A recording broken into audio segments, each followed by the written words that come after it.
क्या लौट रही है कोरोना महामारी? चीन में कोरोना से हो सकती है लाखों की मौत। क्या भारत कोरोना से रहेगा अछूता? कोरोना महामारी की वापसी हो रही है और एक बार फिर ये पूरी दुनिया को अपनी गिरफ्त में ले सकती है।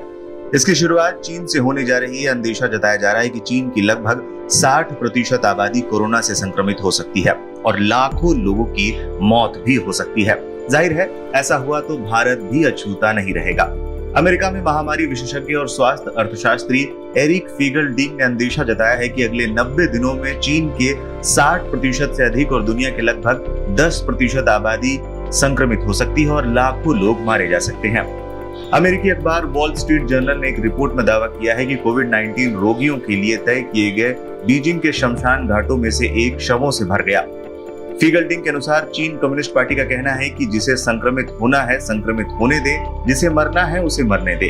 अधिकारियों ने 19 और 23 नवंबर के बीच 4 मौतों की घोषणा के बाद से चीन ने बीजिंग में किसी भी कोविड से मौत की सूचना नहीं दी है। वॉल स्ट्रीट जर्नल की रिपोर्ट के अनुसार राजधानी के पूर्वी छोर पर स्थित बीजिंग डोंगजियाओ शमशान घाट में दाह संस्कार और अन्य अंत्येष्टि सेवाओं के अनुरोधों में भारी वृद्धि हुई है।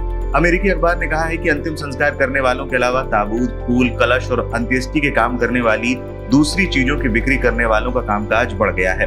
याद दिला दें कि जनवरी 2020 में चीन के ही वुहान शहर से कोरोना के केस सामने आने लगे। ये पूरी दुनिया में फैल गया। इससे करोड़ों लोग संक्रमित हुए और लाखों लोगों की जान चली गई। भारत में भी ये तेजी से फैला। सरकार को इसे रोकने के लिए लॉकडाउन करना पड़ा, जिससे पूरी अर्थव्यवस्था चरमरा गई। सवाल ये है कि क्या चीन के बाद भारत में कोरोना संक्रमण एक बार फिर बढ़ सकता है? चीन में बिगड़ते हालात को देख अब सवाल उठ रहा है कि क्या भारत को भी इसकी तैयारी शुरू कर देनी चाहिए, वो भी तब जब सर्दियों में कोरोना संक्रमण की लहर तेज हो जाती है। इसे भी समझ आते हैं आपको कि किस तरीके से यहाँ पर अब कई नए वेरिएंट भी सामने आ चुके हैं। भारत के लिए भी ये कितना बड़ा खतरा हो सकता है, इसलिए ये बेहद जरूरी है कि अब ध्यान दिया जाए। कई नए वेरिएंट सामने आए हैं। BQ.1 से लेकर XBB तक कई वेरिएंट आए हैं। सर्दियों में कोविड चिंता का विषय बना रहेगा। बुजुर्गों, कम इम्यूनिटी वाले लोगों के लिए जोखिम भी है, तो ऐसे में बेहद जरूरी हो जाता है कि आप भी इसे लेकर के सतर्क रहें।